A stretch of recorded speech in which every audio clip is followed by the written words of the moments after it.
رمضان کی سب سے بڑی تیاری کیا ہے کہ اپنے دلوں کو صاف کر لو پہلے سے، کہ جس دل میں نفرت ہو، بغض ہو، کسی کے لیے غصہ ہو، کسی کے لیے کیا کیا جذبے ہوں، دل صاف کرنا۔ ہمارے گھروں میں روزانہ جھاڑو ہوتا ہے، یہاں مدرسے میں روزانہ صفائی ہوتی کہ نہیں ہوتی؟ چونکہ دنیا کی اصل گندگی ہے تو جھاڑو ہاتھ سے نہیں چھوٹ سکتا۔ حرم شریف میں دیکھا کیسے چاروں طرف خدام پھر رہے ہوتے ہیں برش لے کر، تو دل پہ غبار ایسے آتا ہے جیسے صحن میں غبار آتا ہے، دل پہ گندگی ایسے آتی ہے جیسے صحن میں آتی ہے۔ تو ہم نے نظام بنایا ہوا ہے، لوگ وہ کر رہے ہیں، وہ روزانہ جھاڑو دیتے ہیں۔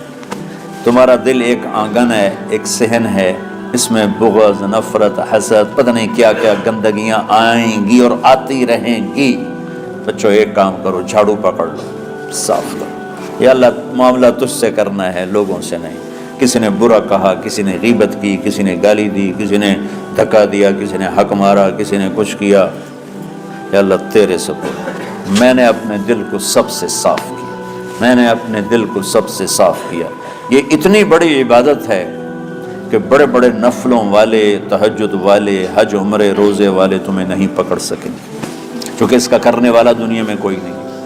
نفل پڑھنے والے تو بے شمار ہیں، عمرے کرنے والے بے شمار ہیں، علماء بے شمار ہیں، حاجی بے شمار ہیں، سخاوت کرنے والے بے شمار ہیں، لیکن اس ٹکڑے کو صاف کرنے والا لاکھوں میں ایک بھی نہیں ہے۔ مشکل کام، آپ یہ سیکھ لیں، صاف کرو، صاف کرو، صاف کرو۔ یہ رمضان کی سب سے بڑی تیاری اور علم کو حاصل کرنے کی سب سے بڑی چابی ہے کہ اپنے دل کو کھلا کر لو۔ کوئی چیز خالی ہوگی تو کچھ آئے گا۔ جس دل میں بغض بھرا ہو، نفرت بھری ہو، حسد بھرا ہو، کینہ بھرا ہو، اس میں خاک آئے گا، اس میں تو علم کی ایک کرن بھی نہیں آئے گی۔ اس زبان سے چاہے جتنے مرضی موتی بکھیرے، دل اس کا اندھا ہوگا۔ لا تعمل ابصار ولكن تعمل القلوب التي في الصدور۔ یہ آنکھوں سے اندھے نہیں، دل سے اندھے ہیں۔ تو بچوں اپنے دل کو صاف کرنا سیکھو۔ وہ کتنی مشہور حدیث ہے، آپ نے کہا اس دروازے سے ایک جنتی آ رہا ہے، تو ایک انصاری صحابی داخل ہوئے، جوتا ہاتھ میں، داڑھی میں وضو کا پانی۔ اگلے دن اس دروازے سے ایک جنتی آ رہا ہے، تو ایک صحابی آئے، ہاتھ میں جوتا، داڑھی میں وضو کا پانی، وہی صحابی۔ اگلے دن اس دروازے سے ایک جنتی آ رہا ہے، تو وہی صحابی 3 دن جنت کی بشارت لیے۔ اس صحابہ کی جماعت میں ایک شخص ہیں جن کا نام ہے عبداللہ بن عمر بن عاص۔ ان سے بڑا عبادت گزار صحابہ میں کوئی نہیں تھا، نہ سابقین میں، نہ متاخرین میں، نہ پہلوں میں، نہ بعد والوں میں۔ ان کی عبادت کیا تھی؟ ساری رات جاگنا، سارے دن کا روزہ، اور ایک ختم قرآن صبح سے شام تک۔ اتنی اللہ نے طاقت دی تھی۔ پھر وہ غلوب والی بات آ گئی، ایکسٹریم ہونے والی بات آ گئی۔ ان کی شادی والی رات حجلہ عروسی میں داخل ہو رہے ہیں، دلہن کے کمرے میں داخل ہو رہے ہیں، اور مصلی بچھا کے اللہ اکبر، اور دیر نفل تے نفل۔ تو ان کی بیگم نے دیکھا تو وہ بھی خیر کا زمانہ تھا، انہوں نے وضو کیا اور پیچھے مصلی بچھا کے وہ بھی فجر تک نفل پڑھتے رہے۔ صبح ہوئی تو حضرت عمر بن عاص رضی اللہ عنہ نے پوچھا، بیٹی رات کیسی گزری؟ کہا جی ماشاءاللہ آپ کے بیٹے تو بڑے عبادت گزار ہیں، ساری رات نفلوں میں ہی گزری۔ تو وہ ان کو شکایت کر دی۔ حضرت عمر بن عاص کو اتنا غصہ چڑھا، بیٹے کو تو کچھ نہیں کہا، کتنی حکمت کی بات ہے، سیدھے گئے اللہ کے نبی کے پاس، یا رسول اللہ یہ عبداللہ دیکھیں کیسا نادان ہے، اس کی شادی کی ساری رات نفل پڑھتا رہا۔ تو آپ کہتے ہیں ماشاءاللہ ماشاءاللہ کتنی بڑی بات ہے، نفلوں میں گزر گئی، رات بھی نفلوں میں گزر گئی۔ تو آپ نے حضرت عبداللہ بن عمر کو بلا کے ڈانٹا کہ تو نے مہینے میں 3 دن روزے رکھنے ہیں، بس اس سے زیادہ نہیں رکھنا، اور ہفتے میں 1 قرآن ختم کرنا ہے۔ کہا یا رسول اللہ میرے اندر طاقت زیادہ ہے۔ پھر اچھا 15 دن روزے رکھنے، کہ نہیں میرے اندر طاقت زیادہ ہے۔ آپ اس کو تھوڑا تھوڑا کر کے گھٹاتے رہے، اور وہ ہر دفعہ نہیں یا رسول اللہ میرے اندر طاقت زیادہ ہے، تو آخر میں آپ نے کہا اچھا چلو 100 میں داؤدی پہ آ جاؤ، 1 دن روزہ رکھو، 1 دن افطار کرو، اور 3 دن سے پہلے قرآن ختم نہیں کرنا۔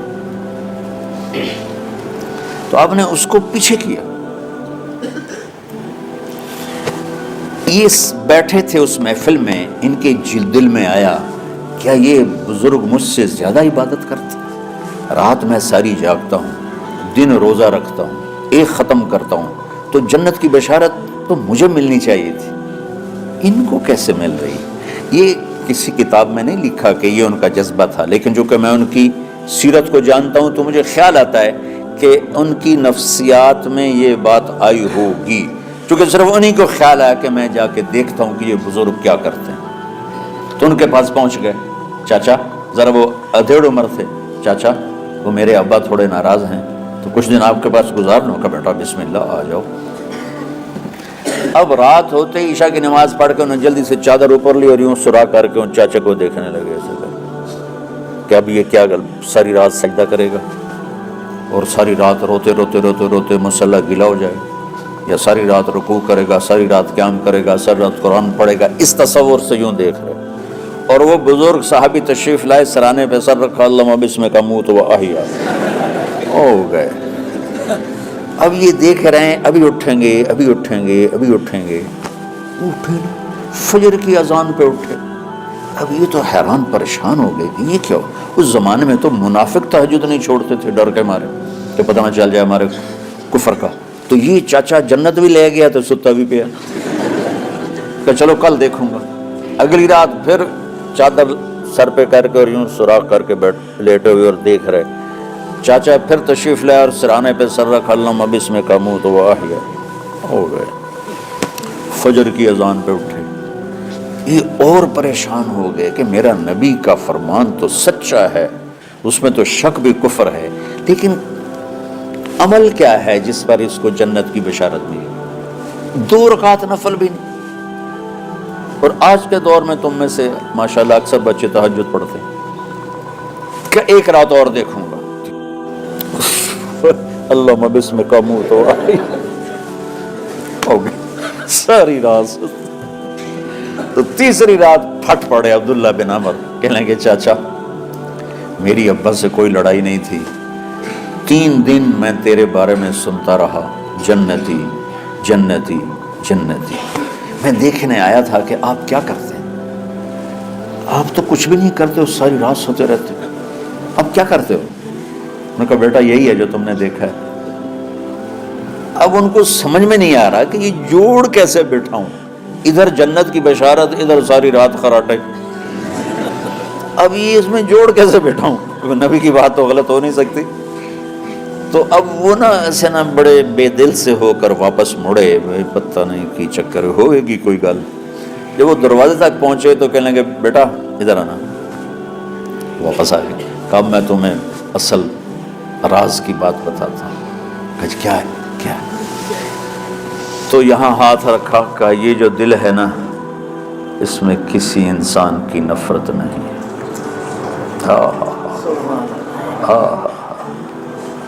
اور جب اللہ کسی کو رزق دیتا ہے، عزت دیتا ہے، مجھے کبھی حسد نہیں ہوا، مجھے خوشی ہوتی۔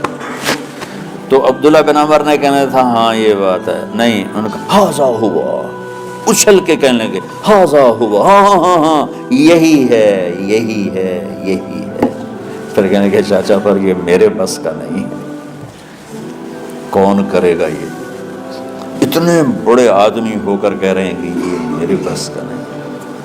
تو بچوں، دنیا میں جنتی بننا ہے اور علم اللہ سے لینا ہے تو اسے صاف کر دو، سب کی نفرت سے۔ اس نے مجھے یہ کیوں کہا، اس نے مجھے یوں کیوں دیکھا، اس نے میرے بارے میں یوں کیوں کہا، اس نے میرے بارے میں یہ کیوں لکھا۔ اس کی تعریف ہوتی میری کتنی برائی ہوتی، صرف تعریف تو نہیں ہوتی، بھرا پڑا سوشل میڈیا مجھے گالیاں دیں۔